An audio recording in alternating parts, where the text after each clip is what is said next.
सत्य कथा पुरुषार्थ कथा सुनो सुनो सिद्धार्थ कथा। सत्य कथा पुरुषार्थ कथा सुनो सुनो सिद्धार्थ कथा। चढ़ते सूरज सा तेजवान वो कीर्तिमान, हुंकार भरे जब कूच करे थर थर कांपे आसमान। वो राजपुत्र वो शूरवीर, पर्वत को भेद दे उसके तीर।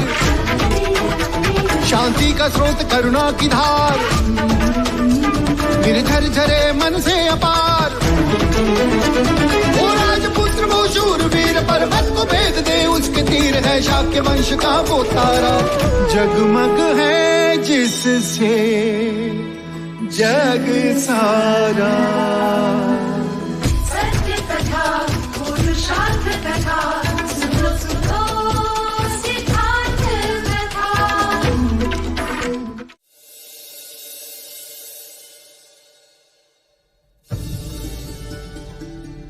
ये राजा द्रोणोदन, आपने हमारा देवदाह तो देख ही लिया। अब बताइए कि क्यों शाक्यों की राजधानी मानने से उसे विरोध किया जा रहा है। इस बात में कम है हमारा देवदाह आपकी कपिलवस्तु से? भाग्य में, भाग्य की कमी।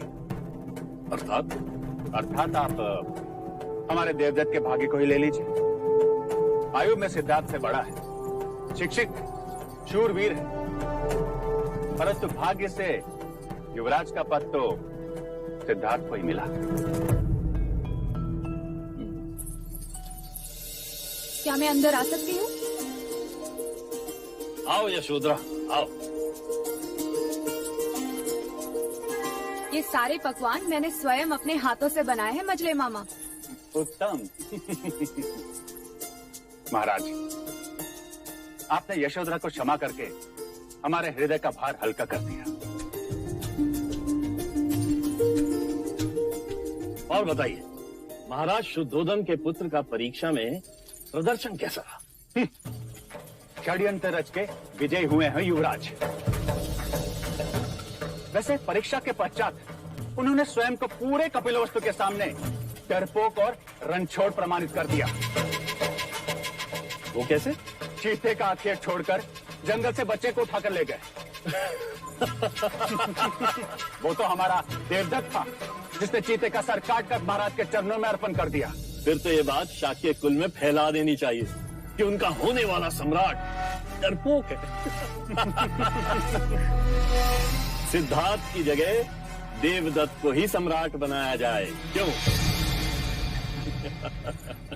क्षमा करें मजले मामा, पर अब अर्ध सत्य कह रहे हैं। क्या सिद्धार्थ ने एक बच्चे के प्राण नहीं बचाए? क्या सिद्धार्थ ने सारी परीक्षा प्रथम रहकर उत्तीर्ण नहीं की? आपको विश्वास नहीं होगा, परंतु सिद्धार्थ को कपिलवस्तु की प्रजा अपने हृदय में बसाती है। तारे की चमक को कोई लाख मिटाने का प्रयत्न करे, पर तारा चमकता ही है मजले मामा।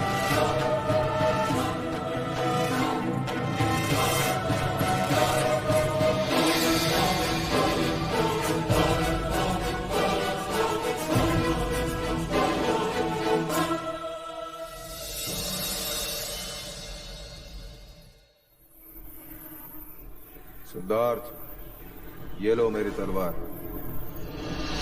मेरी इच्छा है जब भी तुम्हें देखो एक क्षत्रिय की तरह अपने शस्त्र के साथ देखो। इसका भार मैं नहीं उठा सकता। सिद्धार्थ की आचार्य कौंडिन्य के साथ घनिष्ठता बढ़ रही है। ये उन्हीं की संगत और शिक्षा का परिणाम है कि सिद्धार्थ ध्यान की तरफ आकर्षित हो रहे हैं।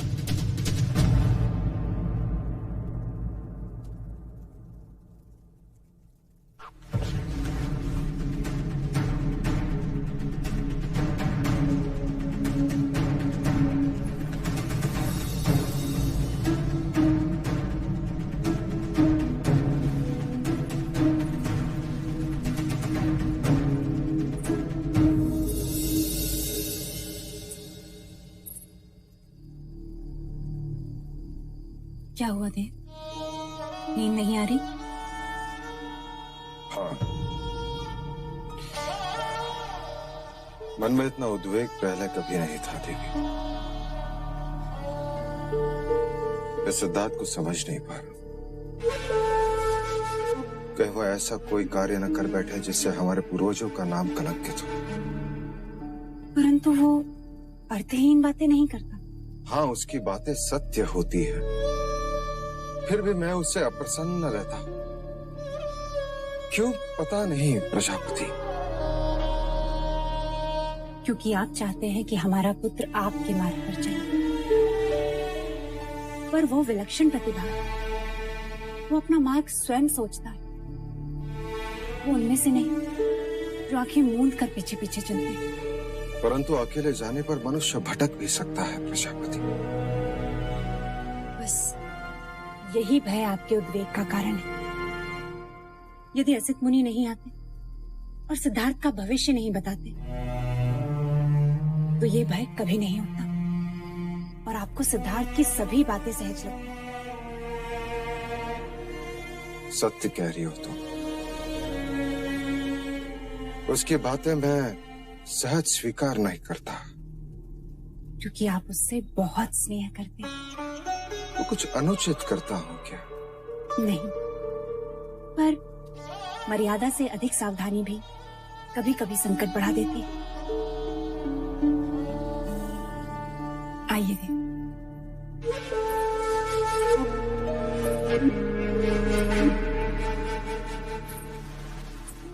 अब आप सो जाइए देव। नींद से बड़ा मित्र नहीं और उद्वेग से बड़ा शत्रु नहीं। कुछ बातें ईश्वर पर भी छोड़ देनी चाहिए, वो सब ठीक करेगा।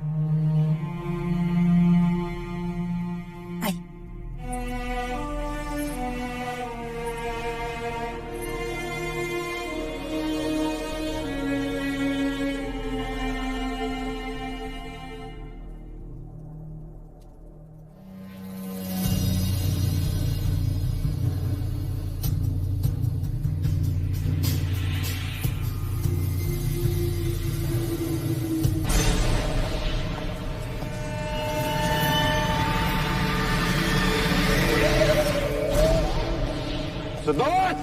सिद्धार्थ!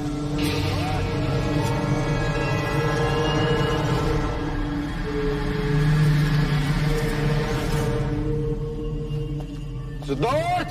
सिद्धार्थ! सिद्धार्थ! सिद्धार्थ!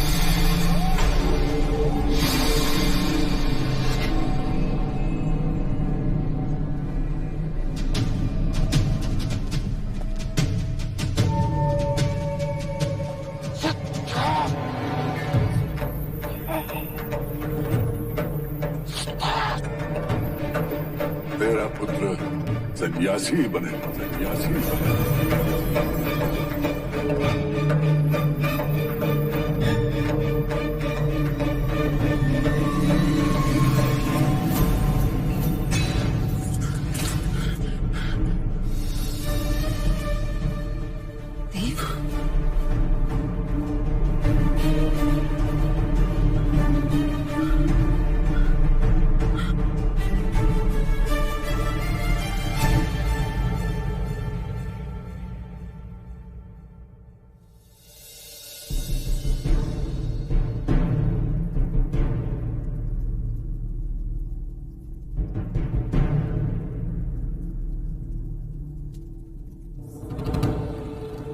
महाराज,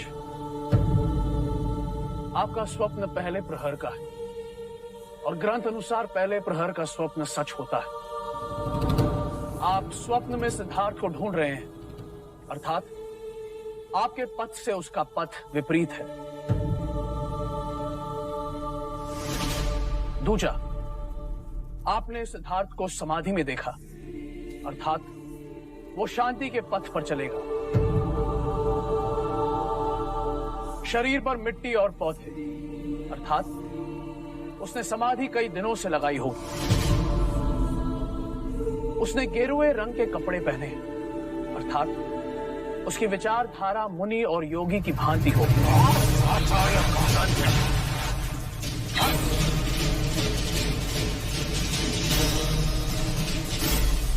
कृपया शांत हो जाइए महाराज। महाराज विचलित ना हो। पहले प्रहर के स्वप्न सत्य होते हैं, किंतु उसके एक नहीं कई संकेत होते हैं। स्वप्न का आकलन व्यक्ति विशेष पर निर्भर करता है। स्वप्न में आप उन्हें खोज रहे थे, इसका अर्थ यह है कि किसी बात पर वो आपसे कहीं आगे निकल जाएंगे। स्वप्न में आपने उन्हें समाधि में पाया, इसका अर्थ यह है कि युवराज का संकल्प दृढ़ है, जो वो ठानेंगे वो करके रहेंगे। आपने उन्हें मुनि की भांति देखा, अर्थात लोग जैसे एक मुनि को पूछते हैं, युवराज को भी वैसे ही पूछे। महाराज, हम सब जानते हैं कि युवराज की जन्म कुंडली में कई सिद्ध योग हैं। जिस राजा का संकल्प दृढ़ होता है वही चक्रवर्ती होता है। मैं आपके कथन से सहमत हूं कि स्वप्नों का आकलन व्यक्ति विशेष पर निर्भर करता है। आचार्य कौंडिन्य, मेरा आपसे मतभेद है। आपने सिद्धार्थ को वो ज्ञान दिया जो मैं उसे देना नहीं चाहता था। आपने सिद्धार्थ को अहिंसा, ध्यान और मृत्यु का ज्ञान दिया, वो उचित न था। कुलगुरु वाचस्पति ने सच कहा महाराज। आकलन व्यक्ति विशेष पर निर्भर करता है। जो बालक 8 वर्ष की आयु में सारे शास्त्र कंठस्थ कर लेता हो, उससे क्या छुपेगा। महाराज, वेदों और शास्त्रों में जगह जगह पर जीवन, मरण, मोक्ष, मुक्ति का उल्लेख है। केवल इन उल्लेखों और उपदेशों से कोई सन्यासी नहीं बन जाएगा।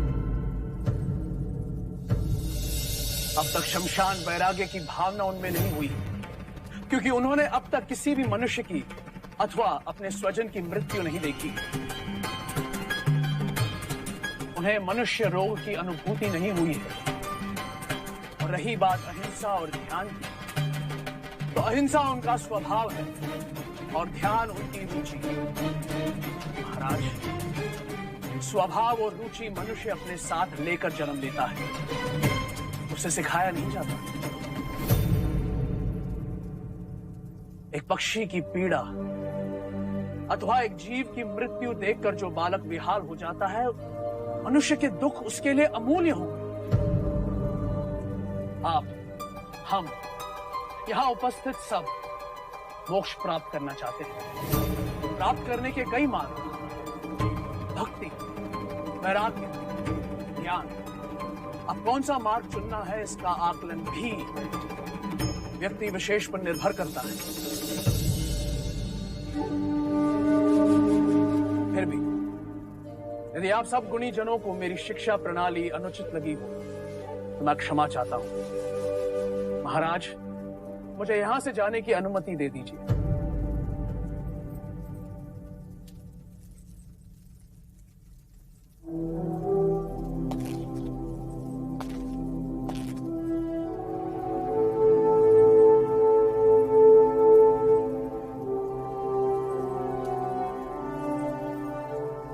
आचार्य कौंडिन्य, कृपा करके दक्षिणा स्वीकार कर।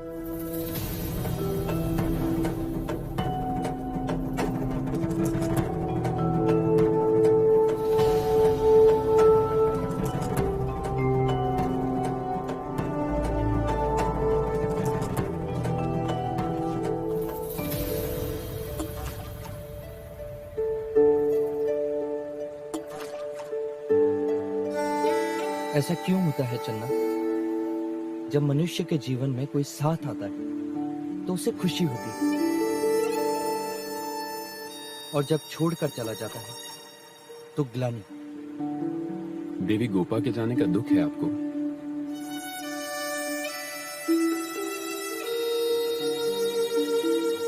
हाँ, आई थी तो मन भर गया था। कहीं तो मानो कुछ खालीपन, जैसे आंख खुलते ही स्वप्न अदृश्य हो जाता है। अब मैं क्या कहूं युवराज, इस प्रश्न का उत्तर तो केवल आचार्य कौंडिन्य ने दे सकते हैं। मन के विषय में वो अधिक जानते हैं। हाँ, परंतु वो तो सवेरे से ही दरबार गए, न जाने कब लौटेंगे।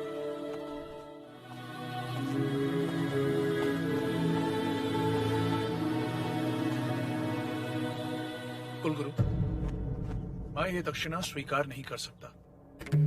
क्यों आचार्य? क्योंकि युवराज को दी गई मेरी शिक्षा महाराज को उचित नहीं लगी। आप उचित अनुचित को भूल जाइए आचार्य, कृपया आप इस दक्षिणा को स्वीकार कीजिए। नहीं, मैं अपनी शिक्षा के प्रतिफल में दक्षिणा लेता हूँ। केवल एक ब्राह्मण होने के नाते आश्रित होकर भिक्षा नहीं मांगता। क्या आप उस पर आक्षेप कर रहे हैं आचार्य कौंडिन्य? क्या आपने महाराज को प्रसन्न करने के लिए असत्य नहीं कहा? नहीं आचार्य, मैं इस राज्य का कुलगुरु हूँ। मेरा कर्तव्य यह है कि मैं राजा के प्रति, इस राज्य के प्रति निष्ठावान रहूं। कहीं उनका विश्वास खंडित ना हो जाए। वो चिंता मुक्त रहें कि वो अपनी प्रजा का अच्छा पालन कर सके। क्या आपको ज्ञात नहीं है कि असित मुनि के एक कथन से पूरी की पूरी एक पीढ़ी को कपिलवस्तु से निकाल दिया गया था? और आपका भी इस राज्य के प्रति यही कर्तव्य था आचार्य कौंडिन्य कि आप युवराज को क्षत्रियता का पाठ पढ़ाते, आखिर सन्यासी का। कुलगुरु, आत्मा भाग्य को साथ लेकर आती है। आपके अथवा मेरे कहने से कोई सन्यासी नहीं बन जाता। मैंने युवराज को वो प्रत्येक शिक्षा दी है जो एक गुरु को अपने शिष्य को देनी चाहिए।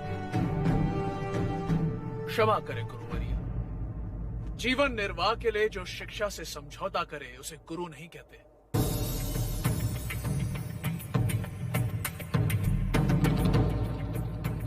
पर महर्षि वाल्मीकि और सांदीपनि की तरह मुझे भी इस बात का सदैव अभिमान रहेगा कि कुछ वर्ष मैंने आने वाले युग के युग पुरुष के सानिध्य में बिताए और वो मेरा शिष्य था।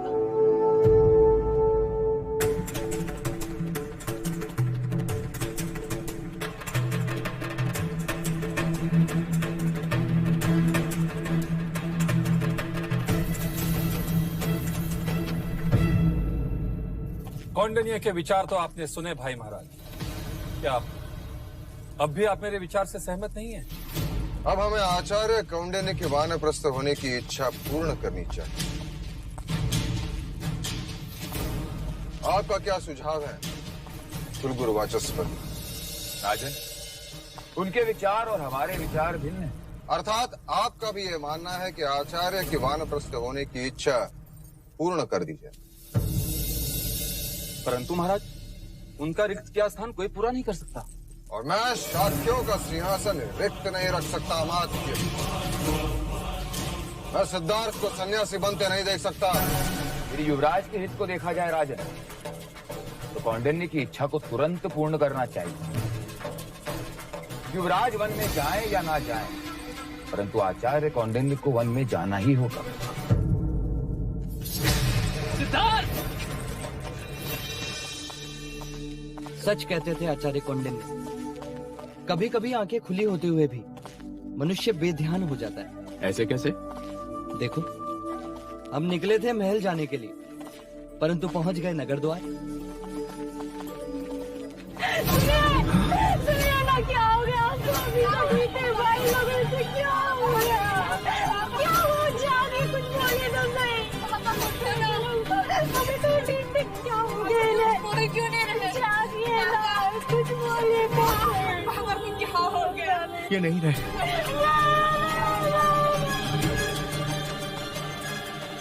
किराक और मृत्यु का कोई भरोसा नहीं, कब द्वार पर आ जाए।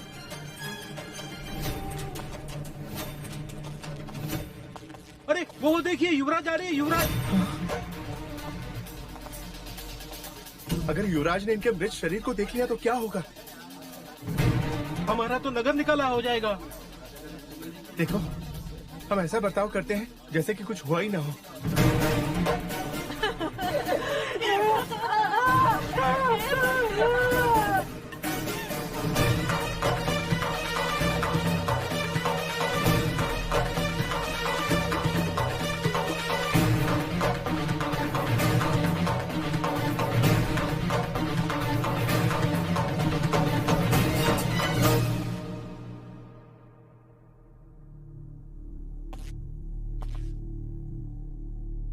क्या हुआ? आप सबकी आंखों में आंसू कैसे? अब क्या बताएं युवराज, वो अभी अभी सूखी हवा की ऐसी आंधी आई कि सबकी आंखें गीली कर दी। आंधी? मैं और चन्ना भी यहीं थे, हमने तो कोई आंधी नहीं देखी।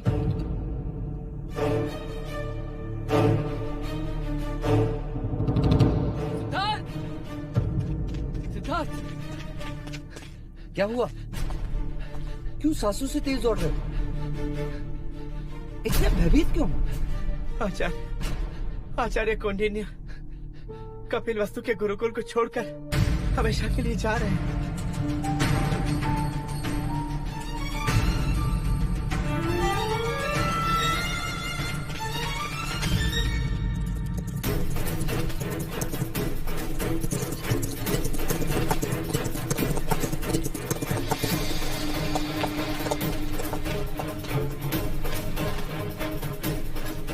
क्या ये सत्य है गुरुदेव कि आप हमें छोड़कर जा रहे हैं, वानप्रस्थ हो रहे हैं? वानप्रस्थ तो मैं 8 वर्ष पहले ही होना चाहता था सिद्धार्थ, और तुम्हारे कारण रुक गया। तो आज भी रुक जाइए ना गुरुदेव, आपके बिना ये सिद्धार्थ अधूरा है। अगर आप मुझे इस तरह छोड़कर चले। अरे सिद्धार्थ, तुम जानते हो ना, उस पेड़ पर एक चिड़िया ने अपना घोंसला बनाया है। जी। वही जो रोज अपने बच्चों को अपनी चोंच से खाना लाकर खिलाती है। जी गुरुदेव। आज उस चिड़िया ने अपने उन बच्चों को घोंसले से धक्का दे दिया है। क्यों? प्रश्न तो मैंने भी अपने आप से किया था, क्यों? तभी मुझे प्रकृति के भेद का पता चला। धरती पर गिरने से पहले उस चिड़िया के उन बच्चों ने अपने पंख फड़फड़ाए और देखते ही देखते वो उड़ने लगे।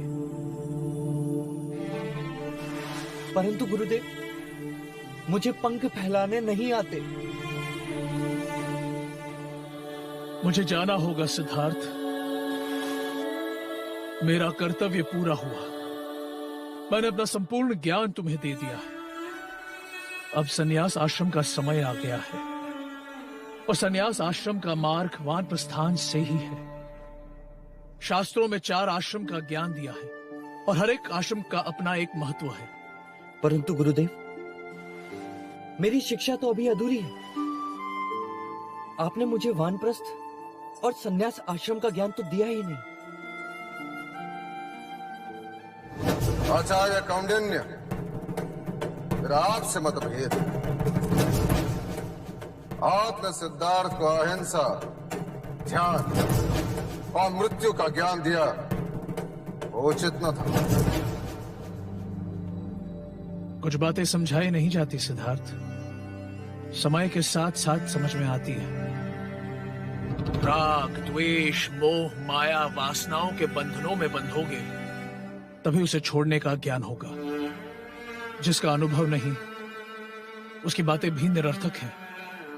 जैसे फल को पेड़ से तभी उतारा जाता है जब वो पूरी तरह पक जाए, वैसे ही वानप्रस्थ और संन्यास आश्रम का ज्ञान तुम्हें गृहस्थ आश्रम के पश्चात ही होगा। परंतु गृहस्थ आश्रम के पूर्ण होने के पश्चात मैं आपको कहां ढूंढूंगा? उस समय तुम्हें मुझे ढूंढने की आवश्यकता नहीं होगी सिद्धार्थ। तुम स्वयं ज्ञानी हो जाओगे। कदाचित मैं ही तुम्हें ढूंढते हुए आ जाऊं। ये लो, इसमें मेरा सारा ज्ञान संजोए रखा है मैंने। उचित समय आने पर इसका चिंतन करना। तुम्हारे कुछ प्रश्नों के उत्तर तुम्हें अवश्य मिल जाएंगे।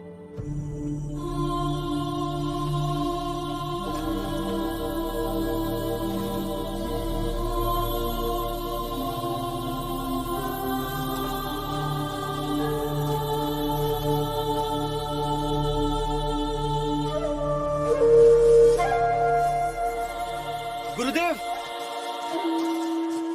रुक जाइए गुरुदेव, आपके बिना मैं अकेला रह जाऊंगा। गुरुदेव, रुक जाइए। आचार्य, क्या तुम्हें ऋग्वेद की ऋचा स्मरण है? जी।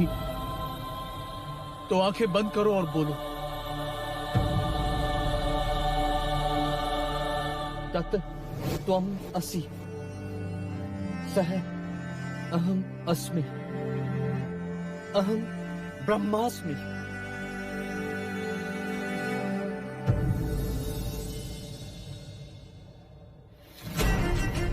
गुरुदेव!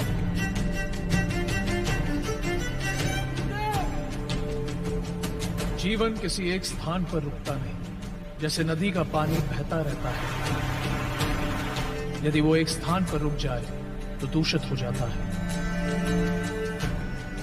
अपने मन को शांत करो, ध्यान में बैठकर अपने विचारों पर, अपनी भावनाओं पर संयम पाने का प्रयत्न करें। शांत मन मनुष्य के प्रत्येक समस्या का चिकित्सक होता है। तुम्हें अपने आप मुक्ति मिलेगी।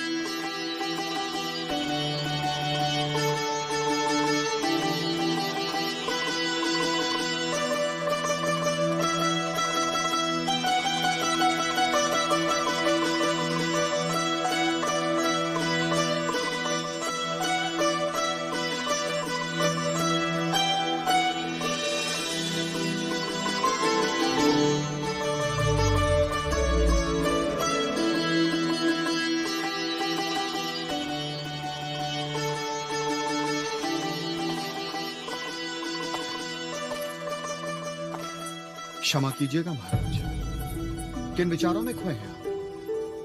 नृत्य में भी आपका ध्यान नहीं है?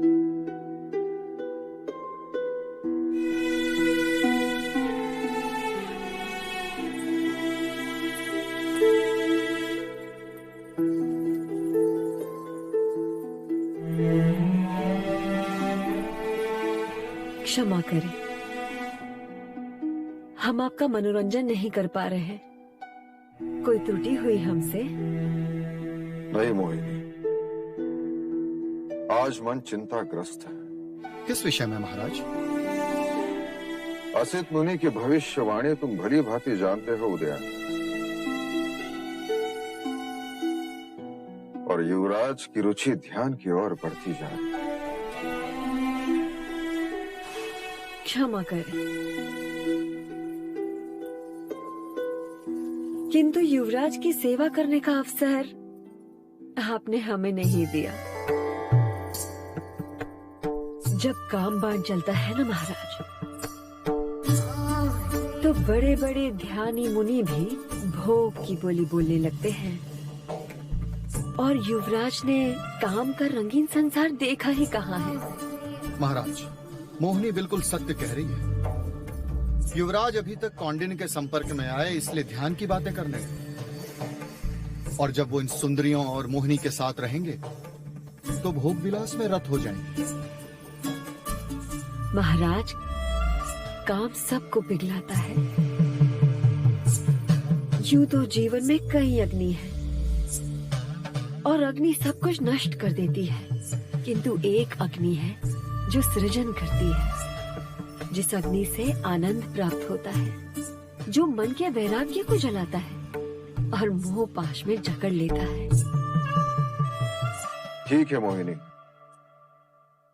आज से युवराज का उत्तरदायित्व तुम्हारा। काम शास्त्र तुम उसे सिखाओ।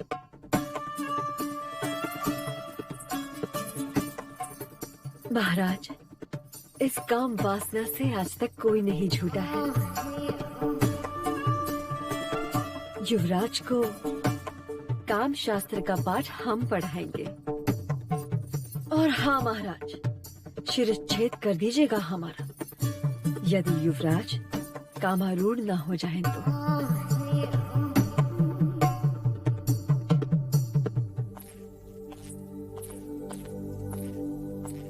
सिद्धार्थ,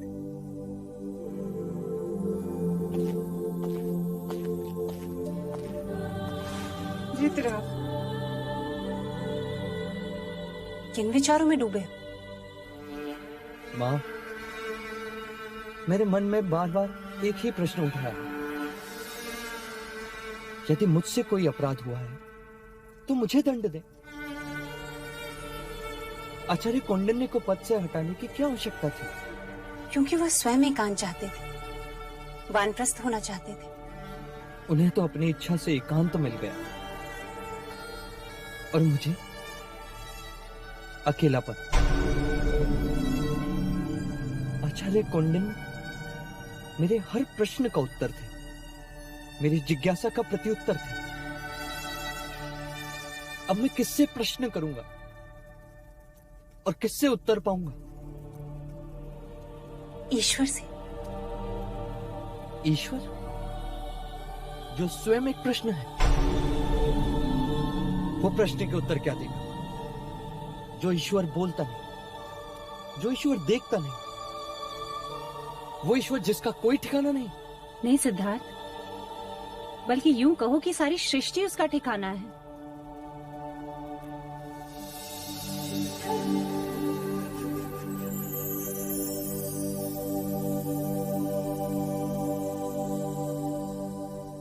देखो, ये सूर्य भी ईश्वर का एक रूप है, जो दिखाई देता है, जो अपने धूप से तुम्हें छूता भी है और अपने उजाले में सृष्टि का ज्ञान देता है। क्या ये किसी गुरु या आचार्य से कम है? और संध्या में जब ये डूब जाता है तो हम निराश नहीं होते। क्यों? क्योंकि हमें विश्वास है कि ये कल फिर आएगा, एक नई सुबह के साथ। सिद्धार्थ, ईश्वर के एक नहीं अनेक रूप होते हैं। कभी वो आचार्य कौंडिन्य के रूप में आता है, तो कभी सूर्य बनकर, कभी मित्र के रूप में आता है, तो कभी पुत्र बनकर। न जाने कल तुम्हें किस रूप में मिल जाए।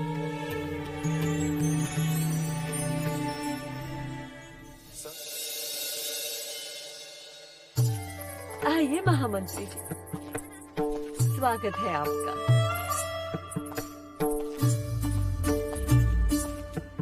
सुंदर, अति सुंदर।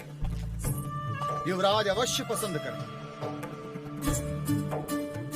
देवियों, आज तक केवल क्षत्रिय अपनी मातृभूमि के लिए युद्ध करते आए हैं। अपने तलवार के बल पर शत्रुओं पर विजय प्राप्त करते आए हैं। परंतु इस बार ये कार्य आप लोगों को करना है। तलवार तो हम उठा नहीं सकते, हम तो बस पलकें उठा सकते हैं।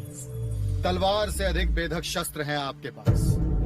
आपका सौंदर्य, आपका श्रृंगार, आपकी ये भाव भंगिमाएं, रति जैसी मादकता और उन सब से सर्वोपरि आपकी पुरुषों को समझने की क्षमता। युवराज स्वभाव से उदास है, करुणा से भरे हैं, दूसरों के दुख को अपना दुख समझते हैं। आपका ये कर्तव्य होगा कि आप सब उन्हें वैराग के विपरीत उंगली पकड़कर जीवन का आनंद प्राप्त करने की शिक्षा दें। उन्हें समझाएं कि संसार में जितना दुख है उससे कहीं अधिक सुख है। ये रंगीन रातें, ये मादक शरीर, ये सुर सुरा, ये वो सुख है जिससे उनके मन में उठने वाली वैराग की भावना सदा के लिए समाप्त हो जाए। हम तो युवराज को देखने को बड़े आतुर हैं। और हम आपको उनसे मिलवाने को, जो गणिका उनके आसक्ति का कारण बनेगी, वो सम्राज्ञी का सम्मान पाएगी। अति उत्तम। आप चिंतित ना हो महामंत्री जी। जीवन का ऐसा आनंद ना तो कभी उन्होंने सोचा होगा और ना ही कभी पाया होगा। उदासी उनकी दास होगी और आनंद उनका साथी। देखना, ये रतियां उनको कामदेव बना के ही छोड़ेंगे। हाँ, और हमारा आपसे वचन है महामंत्री जी, युवराज जल्द ही स्वयं को पुरुष समझने लगेंगे। उनसे उनका वैराग्य छीन लेंगे हम। दीदी, क्या हम युवराज से लड़ने जा रहे हैं? हाँ? लड़ने नहीं, हम उनसे प्रेम करने जा रहे हैं। हम युवराज को युवराज से महाराज बनाएंगे। कपिल वस्तु के लोग हमें बहुत बधाई देंगे। अर्थात युवराज यहाँ आएंगे? हाँ, युवराज यहाँ आएंगे। सच? सच।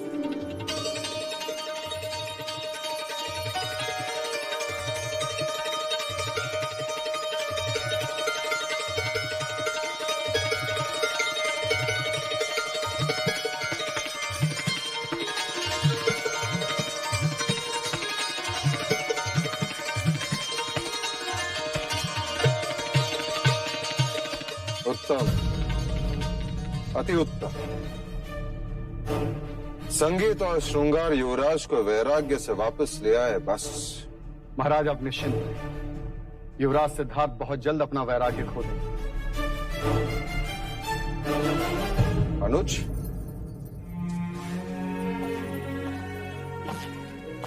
प्रणाम मां। तुम देवदास से कब लौटे? अभी अभी लौटे महाराज। अभी तक खुश तो है? जी। और महाराज दंड पानी?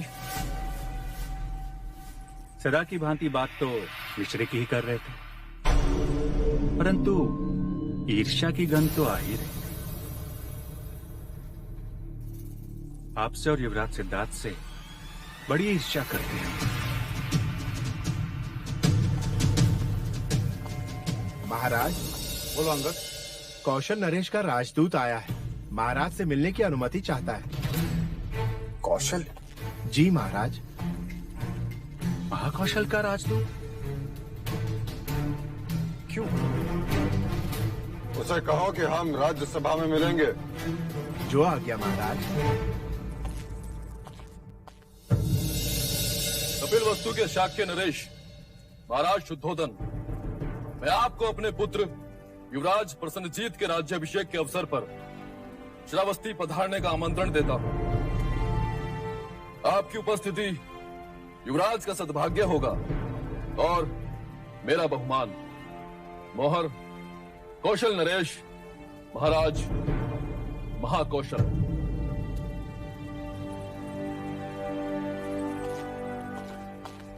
महामंत्री, कौशल राज को संदेशा भेजो कि उनके आमंत्रण के लिए हम आभारी। पुत्र का राज्याभिषेक हर पिता के जीवन के लिए सौभाग्य होता है।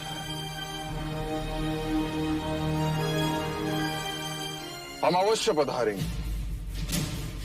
महामंत्री, राजदूत को उनका सम्मान दिया जाए। जो आज्ञा।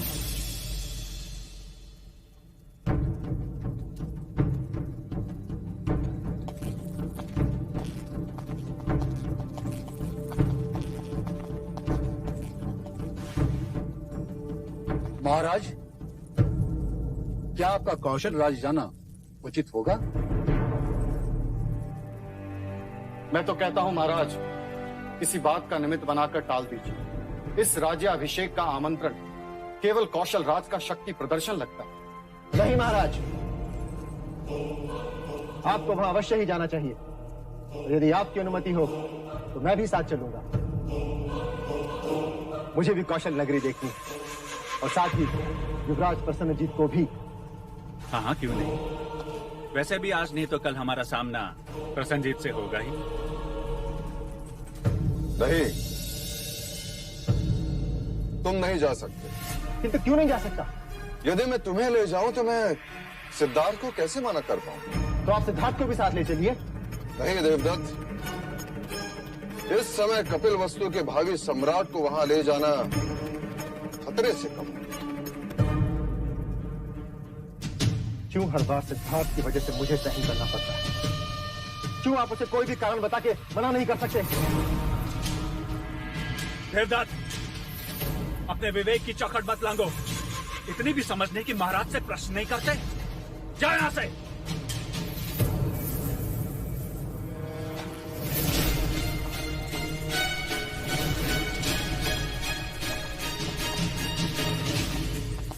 महाराज, देवदत्त की ओर से मैं क्षमा मांगता हूं। मैं उसे समझा दूं।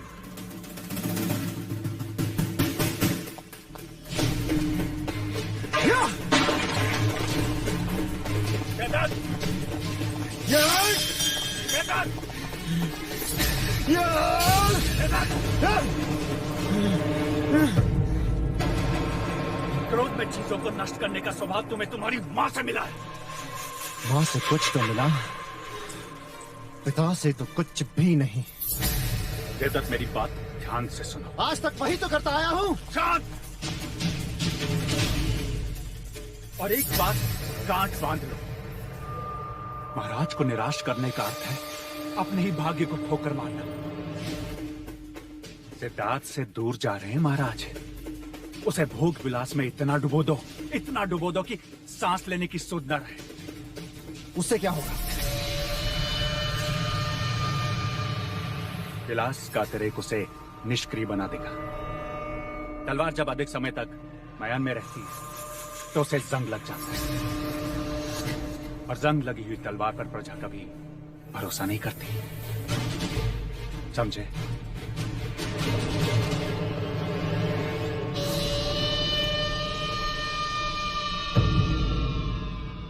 सत्य कथा,